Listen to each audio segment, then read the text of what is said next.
Factor N मतलब number of electrons, number of photo electrons जो collect किए जा रहे हैं कलेक्टर के द्वारा, उन जितने ज़्यादा बढ़ते जाएंगे करंट भी उतना ज़्यादा अमाउंट में बढ़ता चला जाएगा बच्चे।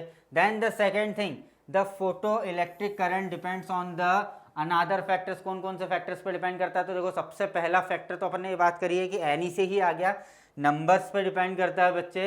अब उसके अगर हम आगे के पॉइंट्स की बात करें तो सबसे पहला फैक्टर होता है intensity of incident light. Yes, हमने पहले भी बात करी थी कि number of electrons ejects as per the intensity of light, कितने इंटेंसिटी की लाइट आ रही है ये हमने बात करी थी। तो इंटेंसिटी ऑफ लाइट पर किस तरह से डिपेंड करता है बच्चे? Second thing, the potential difference between the plates and the collector. Plate और कलेक्टर, जो भी हमने मेटेलिक प्लेट ली है उस मेटेलिक प्लेट, मान लीजिए कोई मेटेलिक प्लेट है जिससे इलेक्ट्रॉन का इजेक्शन होना है बच्चे, ठीक है, और ये कोई हमने कलेक्टर यहाँ पर लगा के रखा है, ठीक है। तो इस कंडीशन में ये जो प्लेट और ये जो कलेक्टर प्लेट है और कलेक्टर, इन दोनों के बीच का जो पोटेंशियल डिफरेंस होगा उस पर ये डिपेंड करता है बच्चे। तीसरी बात, it is depend on the frequency of the incident light. Incident light की फ्रीक्वेंसी पर भी डिपेंड करता है। किस पर डिपेंड करता है? इंसिडेंट लाइट की फ्रीक्वेंसी पर, ठीक है। अगर हमारे पास फ्रीक्वेंसी कैसी है, किस अमाउंट की हम फ्रीक्वेंसी दे रहे हैं, उस फ्रीक्वेंसी पर इट इज़ डिपेंडिंग। तो तीन फैक्टर्स हमने देखे। सबसे पहला क्या देखा बच्चे? देखो सबसे पहले तो अमाउंट ऑफ करंट अगर आपको निकालना है तो you can give I is equals to N E. हम I is equals to N E दे देंगे। एन यहाँ पर क्या हो रहा है? That is the number of electrons. कौन से electrons? Photo electrons sir, photo electrons collected by collector. Yes, तो ये इन पर डिपेंड करता है। दूसरी चीज जो फैक्टर्स मेन हो रहे हैं हमारे पास, intensity of the incident light, potential difference and the frequency of the incident light. Potential difference किसका? प्लेट का और कलेक्टर का। यस, प्लेट और कलेक्टर के बीच का जो पोटेंशियल डिफरेंस होता है उस पर ये डिपेंड करता है बच्चे। तो नाउ अगर हम बात करें कि सबसे पहले इंटेंसिटी का क्या होता है, effect of the intensity of the incident light on the photo electric current, तो इसमें सबसे पहले हम इफेक्ट की बात कर रहे हैं कि इंटेंसिटी का क्या इफेक्ट होता है। हमने तीनों इफेक्ट देखे, अब हम इन्हीं इफेक्ट्स को आगे बढ़ाते हैं। तो देखिए इंटेंसिटी मतलब क्या हो रहा है, इंटेंसिटी की अगर हम बात करें तो हमने इंटेंसिटी की बात की, that will be equal to I A, ठीक है। उसी इंटेंसिटी की बात करते हैं, तो when the collector is positive relative to the plate and the potential difference is kept fix, हमने अगर पोटेंशियल डिफरेंस को फिक्स रखा है, then for a given frequency of the radiation the photo electric current is directly proportional to the intensity of light, मतलब intensity of light के directly proportional होता है। I is equals to N E, ये directly proportional होगा बेटा किसके, आई intensity के, किसके इक्वल होगा, आई इंटेंसिटी, ऐसा लिख देते हैं हम लोग, ठीक है। सो मतलब इसके डायरेक्टली जितनी ज़्यादा आप लाइट की इंटेंसिटी बढ़ाते जाएंगे, जितनी हाई इंटेंसिटी की लाइट होगी उतने ज़्यादा फोटो इलेक्ट्रॉन्स इजेक्ट होंगे। कब, मगर कंडीशन सुटेबल होना चाहिए कि कलेक्टर जो होना चाहिए वो पॉजिटिव पे होना चाहिए और प्लेट जो होनी चाहिए वो नेगेटिव पे होना चाहिए, और जो पोटेंशियल डिफरेंस होना चाहिए वो फिक्स होना चाहिए, that should not be fluctuating, ठीक है। तो उस कंडीशन में प्रॉब्लम जनरेट होती है। तो फ्लक्चुएटिंग के लिए हम लोगों ने क्या करा बच्चे, हमने उसको फिक्स रखा है। अगर फिक्स पोटेंशियल डिफरेंस है और प्लेट को अगर हम नेगेटिव पे कनेक्ट कर रहे हैं और जो कलेक्टर उसको पॉजिटिव पे रखते हैं, तो जितनी ज़्यादा इंटेंसिटी ऑफ लाइट से लाइट एक पर्टिकुलर फ्रिक्वेंसी की लाइट, मतलब कोई भी गिवन फ्रिक्वेंसी का जो लाइट रेडिएशन है वो रेडिएशन अगर प्लेट पर इंसिडेंट होता है बच्चे, तो जिस भी इंटेंसिटी के साथ वो इंसिडेंट होगा वो उसी इंटेंसिटी के अकॉर्डिंग उतना amount of photo electric current वहाँ पर प्रोड्यूस होगा। मतलब वी कैन से दैट कि the photo electric current directly proportional to the intensity of the incident light, incident light की इंटेंसिटी के डायरेक्टली प्रोपोर्शनल होता है बच्चे, ठीक है। अगर हम इसको यहाँ से ग्राफ के थ्रू देखें तो आप किस तरह से बोल सकते हो, that is the intensity. Intensity कैसा यूनिट होती है बच्चे, वेब watt per metre square, okay. And the current हमने यहाँ पर लिया है मिली एम्पियर में। हम देख रहे हैं, देखो जितना ज़्यादा क्या हो रहा है, ये ग्राफ है हमारा, that is versus the photo electric current and intensity of light. तो जैसे जैसे इंटेंसिटी ऑफ लाइट बढ़ती जाएगी वैसे वैसे फोटो इलेक्ट्रिक करंट का अमाउंट भी क्या होते जाएगा बेटा, इंक्रीज होता जाएगा। Means we can say that कि इस कंडीशन में यहाँ पर जो फोटो इलेक्ट्रिक करंट है दैट इज डायरेक्टली प्रोपोर्शनल, वो डायरेक्टली प्रोपोर्शनल है किसके बेटा, इंटेंसिटी ऑफ लाइट के। इंटेंसिटी ऑफ लाइट बढ़ती चली जाएगी, फोटो इलेक्ट्रिक करंट जो प्रोडक्शन हो रहा है that will be also increases, वो भी बढ़ता चला जाता है बच्चे। अगर हम बात करें कि पोटेंशियल डिफरेंस जो है उन दोनों प्लेट्स के बीच का, दोनों प्लेट्स हमने ली, अभी हमने क्या बात करी, फर्स्ट फैक्टर डिस्कस करा। फर्स्ट फैक्टर हमने कहा कि क्या होता है सर, फर्स्ट फैक्टर होता है इंटेंसिटी ऑफ लाइट पर डिपेंड करता है, इंटेंसिटी ऑफ इंसिडेंट लाइट पर डिपेंड करता है ना। तो जितनी ज़्यादा लाइट रेडिएशन इंसिडेंट हो रहे हैं बच्चे यहाँ पर, किस पर, जो हमने फोटो इलेक्ट्रिक प्लेट लिए, जो प्लेट हमने मेटल की प्लेट ली, उस मेटल की प्लेट पर जिस इंटेंसिटी से लाइट रेडिएशन इंसिडेंट होंगे उतने ही ज़्यादा इलेक्ट्रॉन्स वहाँ पर, फोटो इलेक्ट्रॉन्स वहाँ पर क्या होंगे, इजेक्ट होंगे, दे विल इमिट। तो मतलब हम क्या बोल रहे हैं कि वो जब इमिट होंगे, जितने ज़्यादा होंगे तो उतना ज़्यादा क्या होगा, करंट में इंक्रीमेंट होगा। मतलब photo electric current directly proportional है किसके बच्चे, yes, intensity of incident radiation के। तो सेकेंड फैक्टर हमारे पास आ रहा है कि क्या इफेक्ट होता है पोटेंशियल डिफरेंस का। हमने पोटेंशियल डिफरेंस की बात करी, किस किस के बीच का पोटेंशियल डिफरेंस है सर, ये मेटल प्लेट है, ठीक है, ये मेटल प्लेट और ये एक हमने कलेक्टर बोल दिया। मेटल प्लेट और कलेक्टर के बीच के पोटेंशियल डिफरेंस पर डिपेंड करता है कौन, ये मेटल प्लेट हो गया, ये कलेक्टर हो गया, ठीक है। ये मेटल प्लेट और कलेक्टर के बीच का जो पोटेंशियल डिफरेंस है इसके क्या इफेक्ट्स होते हैं हम लोग वो बात करते हैं। तो हमने क्या कहा कि photo electric current is increases with the potential difference V, उनके बीच का पोटेंशियल डिफरेंस अगर बढ़ाते जाएंगे, मतलब I is directly proportional to V, ये तो हमने ओम्स लॉ से भी पढ़ा हुआ है बच्चे। तो जैसे जैसे इनके बीच का करंट बढ़ता जाएगा, means when the polarity of the battery is reverse, उसको रिवर्स की जाए, the electrons are repelled and only the most energetic one reaches to the collector, और उससे क्या होता है, करंट फॉल होता है, उससे क्या होता है, करंट फॉल होता है। तो पहली कंडीशन में हमने क्या बात करी कि the photo electric current is increase with the potential difference V, मतलब जितने ज़्यादा पोटेंशियल डिफरेंस आप लगाओगे बच्चे उन दोनों प्लेट और कलेक्टर के बीच में, तो क्या होगा, करंट इंक्रीज होगा, फोटो इलेक्ट्रिक करंट का अमाउंट इंक्रीज होगा। मगर जब अगर मान लो हम क्या करते हैं, उसको रिवाइज कर देते हैं, अभी हमने देखी ये बात स्टॉपिंग पोटेंशियल में बच्चे, यस, स्टॉपिंग पोटेंशियल की अगर हम बैटरी को रिवर्स कर दें, बैटरी की पोलरिटी को चेंज कर दें तो उस समय क्या होगा, जो इलेक्ट्रॉन होंगे वो रिपेल होंगे, और उस कंडीशन में क्या होगा, कुछ मोस्ट जो एनर्जेटिक होते हैं दे रीचेस टू द कलेक्टर। सो उससे क्या होता है कि करंट फॉल होता है, क्योंकि कम अमाउंट में इलेक्ट्रॉन्स हो रहे हैं कलेक्टर तक पहुंच रहे हैं। तो यहाँ पर क्या हो रहा है बच्चे, हम एक बात करें तो देखो यहाँ पे एक जो कंडीशन आ रही है, यहाँ पे आपको आ रही है एक सेचुरेशन करंट वाली कंडीशन, और एक कंडीशन आ रही है बच्चे स्टॉपिंग पोटेंशियल वाली कंडीशन। ठीक है, ये जो ग्राफ आपको दिखा रहा है, यहाँ पर क्या हुआ, हमने एक पर्टिकुलर कंडीशन के बाद आपका करंट क्या होता है, स्टेबल होने लगता है। ये जो कंडीशन आती है, ये जो करंट होता है, ये सेचुरेशन करंट होता है बच्चे।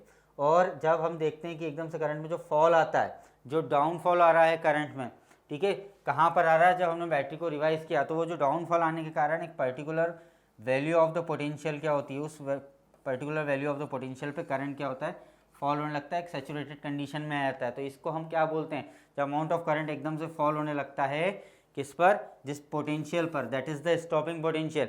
ये जो आपका ग्राफ है that will be the current versus potential difference graph curve है, इसको दिमाग में रखेंगे बच्चे अपन लोग। ठीक है, सैचुरेशन करंट की कंडीशन यहाँ से आती है। और when the retarding potential difference reaches a critical value, जब क्रिटिकल वैल्यू पर पहुंचता है, वो रिटार्डिंग पोटेंशियल एक क्रिटिकल वैल्यू पर पहुंचता है, करंट कैसा हो जाता है, देखो जीरो हो गया। इस क्रिटिकल वैल्यू जो पोटेंशियल की है उसी को हम क्या बोलते हैं बच्चे, स्टॉपिंग पोटेंशियल बोलते हैं। ठीक है दूसरी, larger the intensity higher the saturation current, जितनी ज़्यादा इंटेंसिटी बढ़ती जाएगी सैचुरेशन करंट क्या होता जाएगा उतना ज़्यादा। देखो I1 छोटा है, I2 बड़ा है, तो I2 इंटेंसिटी अगर हमने बोली तो I2 इंटेंसिटी के लिए जो करंट I2 की वैल्यू होगी दैट विल बी इंक्रीजेस। कब ऐसा होगा, जब फ्रीक्वेंसी को हम बच्चे कांस्टेंट रखेंगे, मतलब बच्चे कांस्टेंट फ्रीक्वेंसी पर स्टॉपिंग पोटेंशियल की वैल्यू दोनों के लिए सेम होगी, मगर सैचुरेशन करंट की जो वैल्यू आएगी, जब सैचुरेटेड वैल्यू आएगी करंट की, उस सैचुरेटेड वैल्यू इंटेंसिटी को इंक्रीज करने पर बढ़ती चली जाएगी। मान लो मैंने फर्स्ट इंटेंसिटी ली है, सपोज ए ले लिया, ए मेरी फर्स्ट इंटेंसिटी है और बी सेकेंड इंटेंसिटी है, ए बड़ा है बी से। मान लो यहाँ पर अगर अपन इसको इस तरह से देखें बच्चे, तो हमने कहा कि हमारी एक इंटेंसिटी है ए, एक इंटेंसिटी है बी, और A is greater than B intensity, I A I B कर लेते हैं। ठीक है, तो इनसे प्रोड्यूस होने वाला कि जो करंट होगा उसका जो, देखे सबसे पहले तो इसमें क्या होगा, फ्रीक्वेंसी कांस्टेंट होगी बच्चे। कांस्टेंट फ्रीक्वेंसी पर हम देखेंगे तो क्या होगा, वी विल गेट इट कि जो सैचुरेशन करंट आई ए है, इंटेंसिटी आई ए के कारण, इसको मैं स्मॉल आई ए लिख देता हूँ। ये जो करंट है सैचुरेशन करंट हमारे पास जो आ रहा है, इंटेंसिटी ऑफ ए ग्रेटर है बी से, तो हमारे पास हम ये देख रहे हैं कि दे बोथ विल बी, बढ़ेगा अमाउंट ऑफ करंट। देखो यहाँ पे बढ़ गया है बच्चे, है ना, इसके कंपैरिजन में अमाउंट ऑफ करंट भी बड़ा है, मतलब आई भी छोटा है, क्योंकि इंटेंसिटी ऑफ बी लाइट जो हो रही है, रेडिएशन की जो इंटेंसिटी है वो कम है, और जब रेडिएशन की इंटेंसिटी को बढ़ाया गया तो अमाउंट ऑफ करंट भी बढ़ा, और फ्रीक्वेंसी को कांस्टेंट रखा गया। सेम फ्रीक्वेंसी का हमने लाइट जो है इंसिडेंट किया है, सेम फ्रीक्वेंसी का लाइट अगर फोटो इलेक्ट्रिक प्लेट पर बच्चे इंसिडेंट होता है, if the same frequency light means the constant frequency light but the fluctuating values of, we can say that the increasing order values of the intensity, that will also increases the amount of saturation current. saturation current को क्या करता है, बढ़ाता है बेटा। ठीक है, तो यहाँ पर क्या हो रहा है, saturation current बढ़ रहा है, और but stopping potential सेम ही रहता है, stopping potential में कोई changes नहीं आते, means however the stopping potential does not changes with the intensity। तो stopping potential intensity के साथ change नहीं होता है बच्चे। दूसरी बात, यहाँ से अब हम आते हैं आगे, हम बात कर लेते हैं इफेक्ट्स ऑफ फ्रीक्वेंसी। तो फ्रीक्वेंसी का कर्व हम देखेंगे बच्चे कि फ्रीक्वेंसी का क्या इफेक्ट पड़ता है फोटो इलेक्ट्रिक सेल पर। मतलब जो फोटो इलेक्ट्रिक करंट हम जनरेट कर रहे हैं, जो फोटो इलेक्ट्रिक करंट है, हमने उसमें दो फैक्टर देखे। पहला फैक्टर भी हमने क्या देखा बच्चे कि पोटेंशियल, जस्ट इसके पहले हमने देखा कि पोटेंशियल डिफरेंस का क्या होता है। तो पोटेंशियल डिफरेंस में हमने ये भी देखा कि पोटेंशियल डिफरेंस जो हो रहा था स्टॉपिंग पोटेंशियल पे, पोटेंशियल डिफरेंस के डायरेक्टली प्रोपोर्शनल होता है कौन, करंट। पोटेंशियल डिफरेंस किस किस के बीच का, फोटो इलेक्ट्रिक प्लेट और कलेक्टर के बीच का।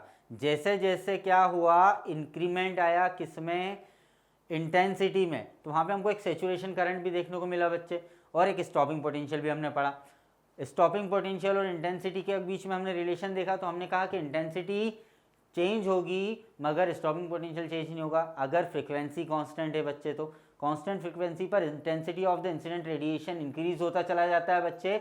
अगर इंसिडेंट रेडिएशन इंक्रीज हो रहा है, ठीक है, जो इंटेंसिटी है इंसिडेंट रेडिएशन की अगर वो इंक्रीज हो रही है कांस्टेंट फ्रिक्वेंसी वाले, तो क्या होगा बच्चे, स्टॉपिंग पोटेंशियल में कोई चेंज नहीं होगा, बट द सेचुरेशन करंट बढ़ता चला जाएगा। Means the higher the intensity higher the saturation current, yes, but the stopping potential will be similar. Stopping potential क्या होता है, उन दोनों कंडीशन के लिए सेम होता है। अब हम उसके पहले हमने इफेक्ट पढ़ा था इंटेंसिटी का, कि इंटेंसिटी बढ़ाते जाएंगे तो अमाउंट ऑफ करंट भी इंक्रीज होते जाएगा, डायरेक्टली प्रोपोर्शनल होता है।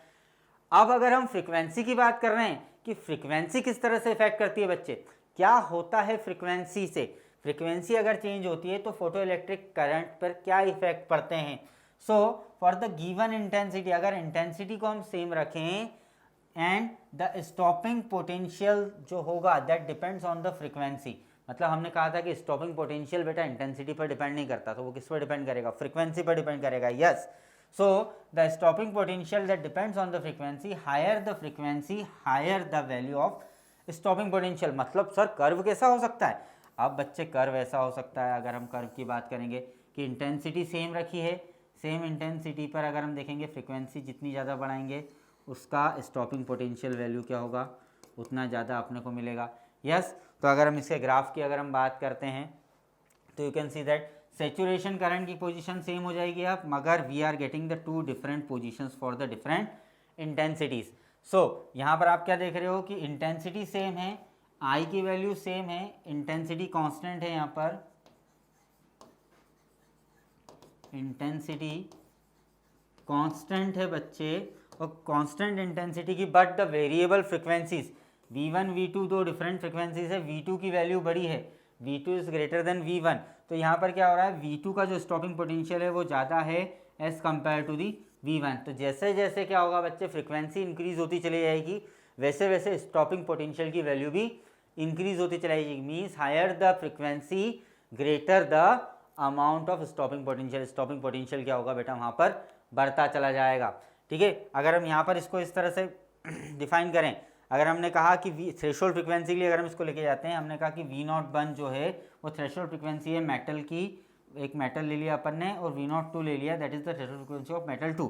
तो डिफरेंट मेटल्स के लिए अगर हम बात करेंगे तो बेटा मैक्सिमम काइनेटिक एनर्जी और थ्रेशोल्ड फ्रीक्वेंसी के बीच का जब हम रिलेशन यहाँ से बनाते हैं बच्चे, जब हम ये रिलेशन यहाँ से बनाते हैं तो हमको ये देखने को मिलता है कि जैसे जैसे इसका जैसे फ्रीक्वेंसी बढ़ गया है तो इसका जो काइनेटिक एनर्जी होगा वो कम होगा एज़ कम्पेयर टू द ज़्यादा। जैसे जैसे थ्रेशोल्ड फ्रीक्वेंसी बढ़ती चली जाएगी, तो अगर थ्रेशोल्ड फ्रीक्वेंसी भी बढ़ती है तो काइनेटिक एनर्जी भी क्या होती है, मैक्सिमम होते चली जाती है, और स्टॉपिंग पोटेंशियल की वैल्यू क्या होती है, और बढ़ जाती है वहाँ पर। तो यहाँ पर स्टॉपिंग पोटेंशियल की मेटल 2 में स्टॉपिंग पोटेंशियल की वैल्यू ज़्यादा होगी, मेटल 1 में स्टॉपिंग पोटेंशियल की वैल्यू कम होगी, क्योंकि इनकी थ्रेशोल्ड फ्रीक्वेंसी इसमें ही डिफरेंस है। थ्रेशोल्ड फ्रीक्वेंसी क्या होती है बच्चे, हमने कहा कि वो अमाउंट ऑफ फ्रीक्वेंसी जिस पर फोटो इलेक्ट्रिक इफेक्ट पॉसिबल होता है। अब अगर वही फ्रीक्वेंसी के अमाउंट को बढ़ा दिया जाए, अगर वही amount minimum amount of frequency ही बढ़ गया बच्चे, तो डेफिनेटली सी बात है कि जो इंसिडेंट लाइट की फ्रीक्वेंसी होगी वो ज़्यादा होगी, अगर सेम इंटेंसिटी का भी है तो उस कंडीशन में क्या होगा, उसकी काइनेटिक एनर्जी क्या होती चलेगी, मैक्सिमम होती चली जाएगी बच्चे, ठीक है। नाउ बच्चों we are talking about the failures of wave theory in explaining photoelectric effect। yes, wave theory जैसे कि as we know that according to the wave theory का ये कहना पड़ा कि जो लाइट होती है that is a electromagnetic wave। Light को एक इलेक्ट्रोमैग्नेटिक वेव बताया गया। इलेक्ट्रोमैग्नेटिक वेव है, इट मीन्स कि it consisting the continuous distribution of the electric field as well as the magnetic field throughout the. आपने को पता है इलेक्ट्रोमैग्नेटिक फील्ड क्या होती है, इलेक्ट्रोमैग्नेटिक वेव क्या होती है, जिसका प्रोपोगेशन होता है इलेक्ट्रिक फील्ड और मैग्नेटिक फील्ड के परपेंडिकुलरली बच्चे। कि अगर हम बात करें तो इलेक्ट्रिक फील्ड इस तरह से चल रही है और मैग्नेटिक फील्ड इस तरह से चल रही है, तो दोनों सेम टाइम पे बढ़ती जाती हैं, तो मतलब इक्वली डिस्ट्रीब्यूटेड होते हैं, ठीक है। अब उसी इलेक्ट्रोमैग्नेटिक वेव के लिए मतलब जो वेव थ्योरी है वो फोटो इलेक्ट्रिक इफेक्ट में किस तरह से फेल हुई, वो फोटो इलेक्ट्रिक इफेक्ट को किस तरह से एक्सप्लेन नहीं कर पाई, तो हमारे पास 3 पॉइंट्स हैं जिसके थ्रू हम समझ सकते हैं। सबसे पहला पॉइंट आया कि इंटेंसिटी प्रॉब्लम। सबसे पहली बात बच्चे हम लोग बात कर रहे हैं इंटेंसिटी प्रॉब्लम, किस तरह से इंटेंसिटी पर इंटेंसिटी का इफेक्ट पड़ा। तो क्या होगा बच्चे, देखो जब सपोज किसी फोटो इलेक्ट्रिक मेटल पर अपन ने जो मेटल लिया है, यहाँ पर जो भी अपन ने मटेरियल लिया है, जिस मटेरियल से इलेक्ट्रॉन्स को इजेक्ट कराना है, यहाँ पर अगर वेव फ्रंट जो है वेव के, इलेक्ट्रोमैग्नेटिक वेव के, एज वी नो दैट कि इलेक्ट्रोमैग्नेटिक वेव में इलेक्ट्रिक फील्ड और मैग्नेटिक फील्ड क्या होती है, कंटिन्यूसली डिस्ट्रीब्यूटेड होती है बेटा। तो जैसे ही वो रेडिएशन यहाँ पर एक पर्टिकुलर इंटेंसिटी का या जो भी है, अगर वो रेडिएशन जो वेव है, वो जो वेव फ्रंट है, जब इस मेटल पर इंसिडेंट होता है तो most of the energy is absorb by it.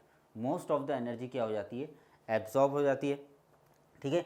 और मतलब जितनी ज़्यादा इंटेंसिटी ऑफ द लाइट यहाँ पर इंसिडेंट होगी उतने ज़्यादा क्या होंगे, अगर मान लीजिए कि इलेक्ट्रॉन्स इजेक्ट हो रहे हैं तो वो जो इजेक्शन हो रहा है उनको जो काइनेटिक एनर्जी हो रही है, जो मैक्सिमम काइनेटिक एनर्जी हो रही है बच्चे यहाँ पर, वो मैक्सिमम काइनेटिक एनर्जी क्या होगी, as per according to the intensity of the light eject होंगे इलेक्ट्रॉन।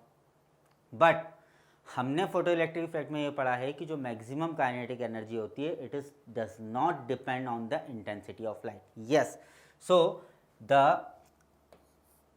के maximum does not depends on intensity of light। तो वेव थ्योरी क्या हुई, वेव थ्योरी ऑफ लाइट, जो वेव थ्योरी थी फोटो इलेक्ट्रिक इफेक्ट को फर्स्ट इंटेंसिटी प्रॉब्लम के कारण, इस इंटेंसिटी के लिए कि जो जब जो फोटो इलेक्ट्रॉन्स को इजेक्ट करना है उसके लिए जो मैक्सिमम एनर्जी रिक्वायर्ड होती है वो इंटेंसिटी पर डिपेंड नहीं करती है, that is not depend on the intensity. और यहाँ ये कह रहा है कि जब वेव फ्रंट अंदर जाएगा तो उसका जो इलेक्ट्रिक फील्ड और मैग्नेटिक फील्ड जो है उसकी वो भी इक्वली उस सरफेस पर डिस्ट्रीब्यूट होगी। अब जब वो डिस्ट्रीब्यूट होगी बच्चे तो वहाँ पर क्या होगा कि इलेक्ट्रॉन्स इजेक्ट होंगे। तो इलेक्ट्रॉन्स को इजेक्ट होने के लिए जो मैक्सिमम काइनेटिक एनर्जी से इलेक्ट्रॉन इजेक्ट होंगे वो मैक्सिमम काइनेटिक एनर्जी इंटेंसिटी पर डिपेंड करेगी। बट फोटो इलेक्ट्रिक इफेक्ट ये कहता है कि जब मैक्सिमम काइनेटिक एनर्जी है, प्रैक्टिकली ये बात प्रूफ हुई, जब प्रैक्टिकली देखा गया तो ये बात कॉन्ट्रेरी हो रही है। क्या हो रहा है कि जो मैक्सिमम काइनेटिक एनर्जी है that it does not depend on the intensity of the incident radiation, incident radiation की इंटेंसिटी पर डिपेंड नहीं करता है। तो फर्स्ट फेल्यूर तो हुआ बच्चे वेव थ्योरी का ये कि इंटेंसिटी पर डिपेंडेंस नहीं होती है, तो इंटेंसिटी को एक्सप्लेन करने में वो फेल्यूर हुआ। दूसरी बात आई बच्चे फ्रीक्वेंसी प्रॉब्लम। अब एज वी नो दैट कि जैसे जैसे क्या हो रहा है कि वेव थ्योरी जब पढ़ी गई तो वेव एक पर्टिकुलर, अगेन हम वही बात कर रहे हैं कि जो वेव है पर्टिकुलर वेव फ्रंट है, जब वो यहाँ पर इंसिडेंट हो रहा है, पर्टिकुलर फ्रीक्वेंसी का इंसिडेंट हो रहा है, तो उसको कहना है कि whatever the frequency is there, कितनी भी फ्रीक्वेंसी हो उस फ्रीक्वेंसी पर इलेक्ट्रॉन्स इजेक्ट होंगे। यार हर फ्रीक्वेंसी पर अगर इलेक्ट्रॉन इजेक्ट होने लग गए तो थ्रेशोल्ड फ्रीक्वेंसी कहाँ गई।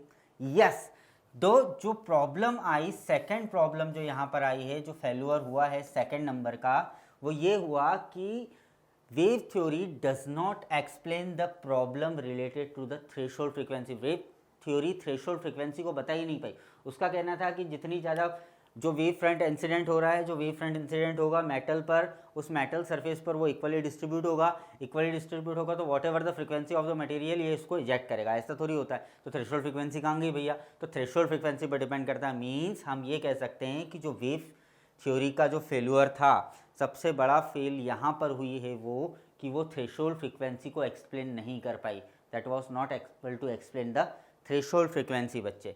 और जब हम तीसरी बात करते हैं, यहाँ पर तीसरी बात करते हैं, तो तीसरा फेल्यूर जो इसको मिला वो मिला the time delay problem. Yes, देखो बच्चे क्या होगा, जब वेव फ्रंट, कोई भी वेव फ्रंट होगा हमारा, जब हमारा कोई भी वेव फ्रंट होता है, जैसे मान लीजिए ये है यहाँ पर कोई वेव फ्रंट इंसिडेंट हो रहा है, तो वो इंसिडेंट रेडिएशन जब इस पर आएंगे तो वो एक्चुअली जो इलेक्ट्रॉन्स हैं दे आर, उनकी पर्टिकुलर फ्रिक्वेंसीज होंगी, उनकी पर्टिकुलर एनर्जीज से दे आर इनसाइड, वो एक इनसिग्निफिकेंटली दे आर एक दूसरे को अट्रैक्ट करेंगे, एक दूसरे के साथ रिपल करेंगे या एक दूसरे पर कुछ फोर्स एक्सर्ट करेंगे। तो वहाँ पर क्या होता है कि उसका कहना है, वेव थ्योरी का कहना पड़ा कि they are interacting each other, they are interacting each other, मतलब जो वेव फ्रंट है उसकी जो एनर्जी है वो वहाँ पर इंटरेक्ट करेगी। जब वेव फ्रंट्स की जो टोटल अपनी इलेक्ट्रोमैग्नेटिक वेव है, जिसमें हमको पता है कि इलेक्ट्रिक फील्ड और मैग्नेटिक फील्ड इक्वली डिस्ट्रीब्यूट होती है उस सरफेस पर जाकर, वो पर्टिकुलर एनर्जी जब इक्वली डिस्ट्रीब्यूट होगी तो उसका कहना है कि it will take some time to eject the electron. Electron को मेटल सरफेस से इजेक्ट करने के लिए उसको कुछ समय लगेगा, it will take some time to escape the electron from the metal surface. अब जब इलेक्ट्रॉन मेटल सरफेस से एस्केप नहीं हो पा रहा है, मतलब उसको कुछ टाइम लग रहा है बच्चे, बट फोटो इलेक्ट्रिक इफेक्ट बोलता है कि that the time is a instantaneous process, मतलब उसने टाइम डिले बताया। वेव थ्योरी को टाइम लग रहा है, मतलब इलेक्ट्रोमैग्नेटिक वेव का कहना है कि it will take some time to escape the electron from the metal surface when the incident wave, जब भी वेव इंसिडेंट रेडिएट होगी वहाँ पर, जब भी वो वहाँ जाकर इंसिडेंट होगी, तो जो रेडिएशन जब इंसिडेंट होगा तो उस रेडिएशन के इंसिडेंट होने पर क्या होगा बच्चे कि जो इलेक्ट्रॉन का एस्केपिंग टाइम होता है वो थोड़ा सा लगेगा, उसका ये कहना था। बट हमने ये सीखा है कि जो ये प्रोसेस होती है that is the spontaneous process, ये एक स्पॉन्टेनियस प्रोसेस होती है। तो इस तरह से अपने इसको यहाँ पर 3 अलग अलग फेल्यूर्स मिले। सबसे पहला तो इंटेंसिटी का बच्चे, कि इंटेंसिटी पर डिपेंडेंसी नहीं होती है, और इसने कहा डिपेंडेंसी होती है। दूसरी चीज़ थ्रेशोल्ड फ्रिक्वेंसी को एक्सप्लेन नहीं कर पाया। और तीसरी चीज़ कि जो फोटो इलेक्ट्रिक इफेक्ट है, जो ejection of the photo electrons है, that is a spontaneous process, और उस स्पॉन्टेनियस प्रोसेस को यहाँ पर नहीं बताया गया। उसका कहना था कि that is taking some time. तो ये टाइम डिले प्रॉब्लम यहाँ पर हमारे पास एक जनरेट होती है बच्चे, ठीक है।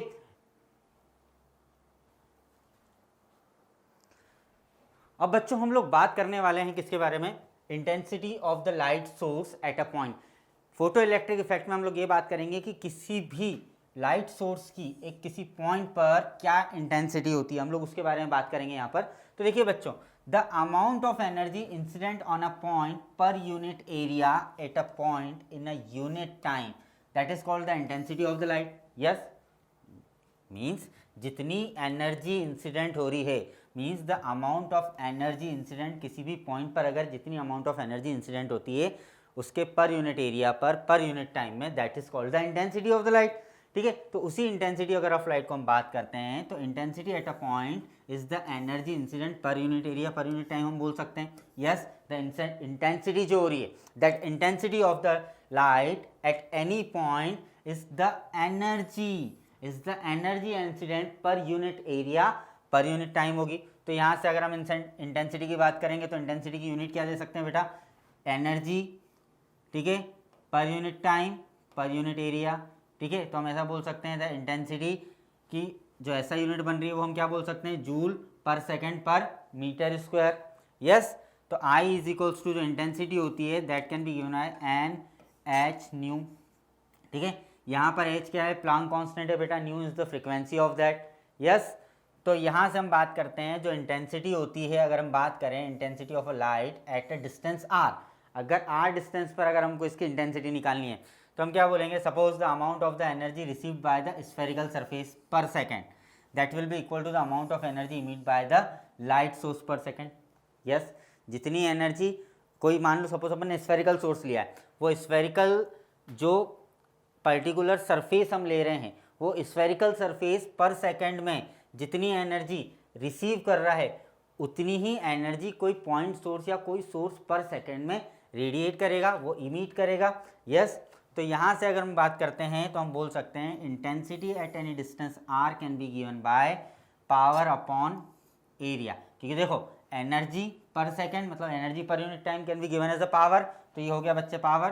तो power upon area can be given as the intensity at any distance r. अब एरिया स्फेरिकल बॉडी है, इसकी रेडियस बच्चे आर है, तो इस स्फेरिकल बॉडी के लिए अगर मैं यहाँ पर बात करूँगा तो हम इंटेंसिटी को किस तरह से देंगे, power upon what ever the area, जितनी भी एनर्जी आपको पर सेकेंड रिलीज हो रही है या पर सेकेंड इमिट हो रही है या पर सेकेंड रिसीव हो रही है, वो अपॉन एरिया जो भी स्फेरिकल बॉडी है तो 4 पाई आर स्क्वायर, मान लो स्क्वायर्ड बॉडी तो एल इंटू बी, ठीक है। जैसी भी बॉडी होगी उस बॉडी के अकॉर्डिंग उसके एरिया से अगर हम पावर को डिवाइड करेंगे तो we will get the intensity at the distance, है ना। तो यहाँ पर हमने क्या लिया है, आर डिस्टेंस लिया है, इस सेंटर से हमने कहा इस स्फेरिकल सरफेस पर हमको चाहिए इंटेंसिटी, तो स्फेरिकल सरफेस पर इंटेंसिटी लेने के लिए हमने क्या करा बच्चे, we have use this formula that is the power upon area. You will use this formula and you can easily get the value of amount of intensity at a distance, any distance, जो भी distance दिए उस distance के according हम surface को consider कर लेंगे किसी point source के लिए।